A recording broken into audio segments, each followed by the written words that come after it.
श्री स्वामी समर्थ. स्वामी कृपेने तुमच्या सर्व इच्छा पूर्ण हो. आज आहे श्रावण नारळी पौर्णिमा, तसेच रक्षाबंधन देखील आहे.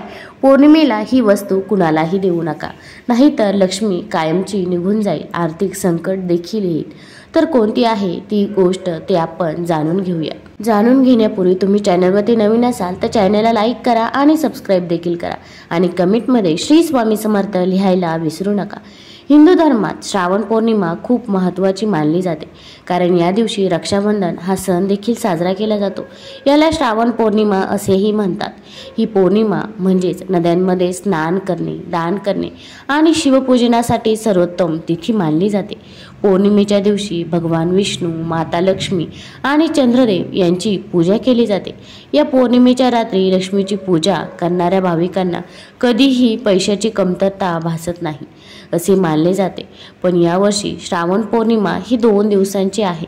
अशा परिस्थितीत कोणत्या दिवशी उपवास करावा आणि नद्यांमध्ये स्नान करणे योग्य ठरेल, चला जाणून घेऊया त्याबद्दलची माहिती. श्रावण पौर्णिमा नेमकी कधी आहे? 30 ऑगस्ट की 31 ऑगस्ट? पंचांगातील माहितीनुसार श्रावण पौर्णिमा 30 ऑगस्टला सकाळी 10:58 सुरू होईल आणि दुसऱ्या दिवशी 31 ऑगस्टला सकाळी 7:05 समाप्त होईल. तर श्रावण पौर्णिमेचा उपवास, सत्यनारायणाची कथा आणि लक्ष्मी देवीची पूजा 30 ऑगस्टलाच आपल्याला करायची आहे, कारण या दिवशी पौर्णिमा आहे. तिथी संपूर्ण दिवस व रात्रभर राहील. पौर्णिमेच्या दिवशी लक्ष्मीपूजन आणि रात्री चंद्राला अर्घ्य देण्याचा विधी देखील आहे, त्यामुळे तुम्ही चंद्राला अर्घ्य देखील या दिवशी द्यावे. लक्ष्मीचे कुंकुमार्चन देखील करावे. तुम्हाला जेवढी सेवा होईल तेवढी सेवा तुम्ही करायची आहे. पौर्णिमेच्या दिवशी 31 ऑगस्टला तुम्ही देखील काही सेवा या करू शकता. धार्मिक ग्रंथानुसार पौर्णिमेच्या दिवशी ब्रह्ममुहूर्तावर नदीत स्नान करण्याची परंपरा आहे, त्यामुळे पुण्य प्राप्त होते. या दिवशी भद्राकाळ देखील आहे. भद्राकाळ म्हणजे काय? हिंदू धर्मात भद्राकाळाला अशुभ वेळ मानले जाते, त्यामुळे यावेळेत कुठलेही शुभ कार्य केले जात नाही. यावेळेत शुभ कार्य केल्यास त्याचे अशुभ परिणाम समोर येण्याची शक्यता असते. श्रावण पौर्णिमेला काय करावे आणि काय करू नये? यंदाची श्रावण पौर्णिमा काही कारणांमुळे विशेष आहे. प्रीती योग, आयुष्यमान योग आणि लक्ष्मीनारायण योग असे अनेक शुभ योगायोग आज तयार होत आहे, त्यामुळे आज पौर्णिमेचे महत्त्व अनेक पटींनी वाढले आहे. अशा परिस्थितीत आज काही चुका अवश्य टाळाव्या. श्रावण पौर्णिमेच्या दिवशी केलेल्या या चुकांमुळे देवी देवतांचा कोप होऊ शकतो आणि जीवनात दुःख देखील वाढू शकतो. दुसरीकडे माता लक्ष्मी नाराज झाल्यास तुमच्यावर आर्थिक संकट देखील ओढवू शकते. तर या श्रावण पौर्णिमेच्या दिवशी तुळशीची पाने ही तोडू नका. तुळशीच्या पानांना अजिबात हात देखील लावू नका. तुळशी हे माता लक्ष्मीचे रूप आहे. पौर्णिमेच्या दिवशी तुळशीची पाने तोडल्याने माता लक्ष्मी आणि भगवान विष्णू देखील नाराज होत असतात.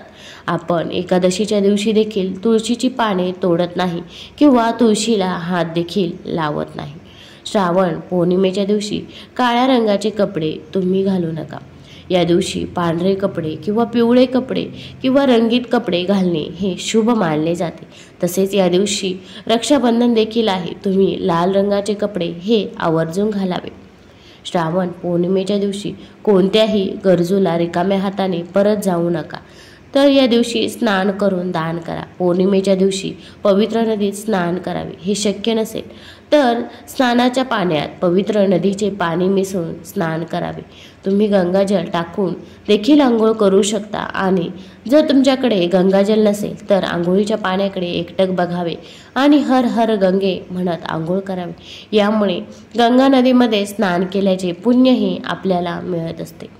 दान करणं, कधीही दूध, ताक, दही या वस्तू कोणालाही दान म्हणून देऊ नका. कोणाला या घरातील या वस्तू देऊ नका.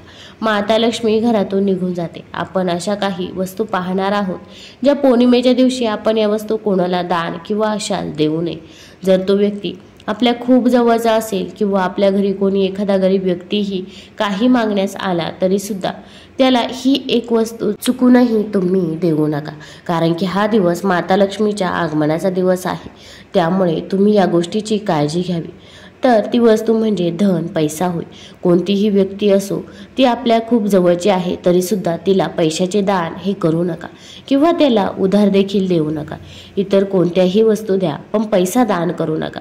आपल्या व्यवहारासाठी पैसा द्यावा लागत असेल तर तो चालतो, पण उधार किंवा दान करू नका. पौर्णिमेला चुकूनही कोणाला दही, ताक, दूध देऊ नये. घरात दारिद्र्य देखील येते.